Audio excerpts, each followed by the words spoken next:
Assalamu alaikum everyone, I am Aftab Khan, and in today's video we're going to be diving deep into one of the most important requirements for migrating to Australia through the skill migration pathways, which is the skills assessment. So if you're planning to use your skills and experience to migrate, a skill assessment is probably going to be essential for your visa application.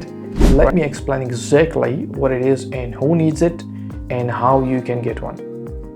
What is a skill assessment? So skills assessment for migration purpose is an official document issued by the authorized body.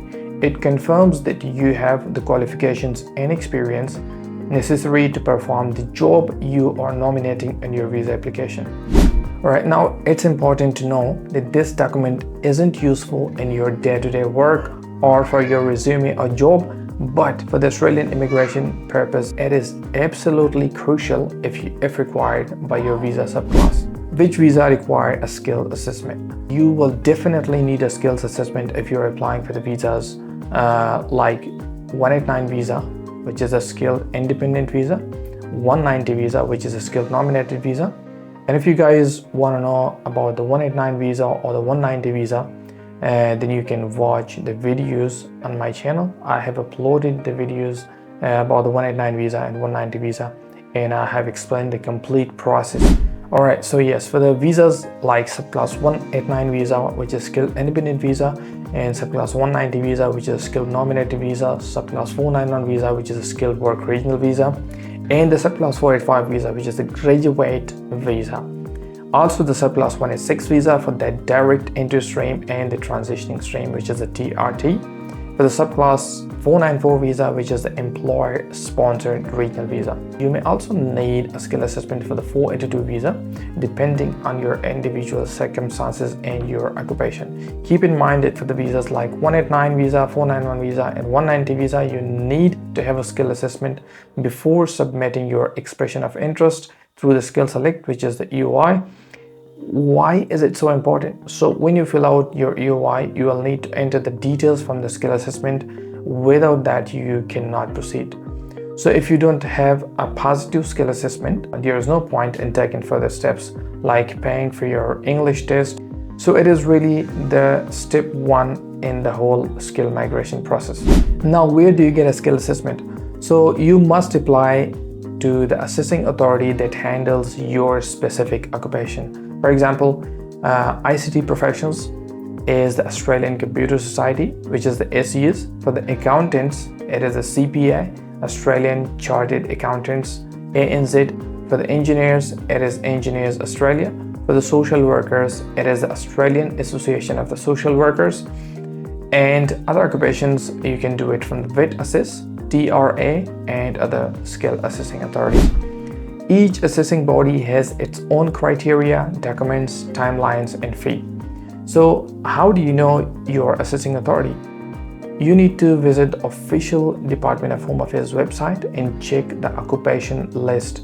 It will show you the occupation title, the visa subclasses it applies to, and the authorized skill assessment body. Do requirements vary by occupation? Yes, absolutely, because for example, teachers will have slightly different requirements based on whether they're applying as an early childhood teacher or as a secondary teacher or a special education teacher. Some occupations are simpler if you already have an Australian registration. For example, nurses registered in Australia have a streamlined process. Doctors can use their registration directly as a skill assessment.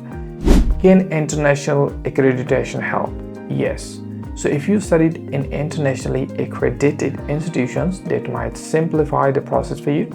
For example, engineers with the degrees from the countries which is a part of the Washington Accord, accountants with the overseas certification, IT professionals with the global certifications like Microsoft, Cisco, or AWS, etc. Nurses licensed in the UK, USA, Canada, or the New Zealand. These can all work in your favor, but always check with your assessing authority. Now, what about the temporary visas like the 485 visas? So if you're applying for the 485 graduate visa under the graduate stream, you will need a provisional skills assessment. These assessments are easier to get, and it often based only on the qualification and some limited work experience. Only valid for the 485 visa. You cannot use the provisional skills assessment for the permanent skilled migration visas like 189 and 190 visa, and also for the 491 visa. For that, you need a full skills assessment. So types of skill assessment. Some assessing bodies offer multiple types of assessment depending on your visa need. CPA Australia offers a skill employment assessment. VETASSESS offers a qualification assessment and points tested advice. Be sure that you select the correct type of assessment for your visa pathway. Now let's talk about the cost of the skills assessment. Let's take a look at some current fees. For example, the VETASSESS, the fee is charging from $1,170, and the Engineers Australia ranging from $880 for the competency demonstration report, which is a CDR. CPA Australia ranges from $540. The ACS, which is for the IT professionals, ranges from $1,100. And if you are in a hurry and you want to get your skill assessment done quickly and faster, so you need to pay an additional fee. For example, the VETASSESS, you need to pay $886 additional fee. It is a significant cost, but be sure to prepare thoroughly. And skill assessment are crucial and sometimes can be a very complex part of the Australian visa journey. If you're not sure where to start, you need to consult with the registered migration agent. If you guys need any help with your visa application process or your Australian immigration journey, you can contact us, and we have a team of registered migration agents, so we will be more than happy to help you out. Alright, so if you find this video helpful, don't forget to like, share and subscribe for more content like this. Let me know your questions in the comments below, and I will do my best to answer them in the future videos. Alright guys, that was all for now. Thank you very much for watching. I wish you good luck. I'll see you in the next video. Till then, take care. Allah Hafiz.